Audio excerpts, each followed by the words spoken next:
Hello, welcome to the daily English news program on Azərbaycan Television with the major developments of the day.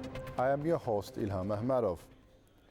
The great return to the territories liberated from the occupation continues. On June 30th, another 37 families returned to their native village of Kəngarli in Ağdam district. The families were handed the keys to the apartments. Currently, more than 43,000 people reside in Qarabağ and Eastern Zəngəzur overall. A mine incident occurred in Papravant village of Ağdam district, liberated from the occupation. A district police officer was injured after stepping on an anti-personnel mine while on duty. The incident was confirmed in a joint statement by the Ministry of Internal Affairs, the General Prosecutor's Office, and ANAMA. As a result of the explosion, the officer's right ankle was amputated. It's worth noting that over the past week, another 103 mines, 85 anti-personnel mines and 18 anti-tank mines were found in the liberated territories. Furthermore, 524 unexploded ordnances were neutralized and approximately 1,351 hectares of land were cleared. The public trial continues in the criminal case against 15 Armenian citizens accused of committing crimes against peace and humanity, war crimes including the planning and waging of an aggressive war, as well as numerous other offenses committed as a result of Armenia's military aggression against Azerbaijan. At the latest hearing in the criminal case, defendant Aray Karutinian, who served as the leader of the former so-called regime during the period when Azerbaijan's sovereign territories were under Armenian occupation, answered questions from his lawyer Javid Rzazadeh. Arutinian testified that he appointed individuals to leadership positions within the regime, except for the role of the army commander. He noted that appointments to the positions of Minister of Foreign Affairs, head of the National Security Service, and chief of police were reported to the Armenian leadership. He also stated that he lacked authority to confer military ranks, responsibility that belonged to Armenia's Ministry of Defense. For instance, the rank of Lieutenant General was granted to Jalal Arutinian by the President of Armenia, Armen Sarkisyan.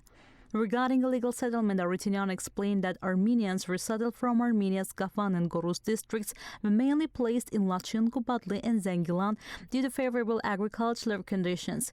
He emphasized that only Armenian families were resettled during this process. He further revealed that military affairs within the regime were governed according to Armenian legislation and confirmed that no independent banks were registered in the regime. The banking system and institutions were fully controlled by the Central Bank of Armenia. According to Arutinian, the regime could not ensure its own security without Armenia's support. Another defendant, Arkady Kukasyan, responding to the state's prosecutor questions about companies operating illegally on Azerbaijani territory, stated that during the leadership of the so-called regime from 1997 to 2007, various small companies operated there. Among the larger companies was Base Metals, which began exploiting the Heyvali copper deposit. Initial copper processing occurred within the so-called regime before transferred to Armenia. The company invested tens of millions of dollars to start operations and was one of the largest taxpayers to the regime's so-called budget. France is transporting radioactive waste to the conditional border of Armenia with Azerbaijan. The Environmental Protection First Coalition has issued a statement in connection with this. The statement says that the coalition members consider the placement of part of the radioactive waste containing uranium by the French nuclear giant Orano in the areas adjacent to the conditional border of Armenia with Azerbaijan as a new environmental war against Azerbaijan. French media investigations show that the export of uranium containing radioactive waste to Armenia was agreed upon at a meeting between Macron and Pashinyan in Paris in February this year, after which suspicious donations from a French company were transferred to the account of Pashinyan's wife, Anna Hakopian's My Step Foundation as a reward for this deal. The placement of nuclear waste in a seismically active region of Armenia further increases the scale of the danger.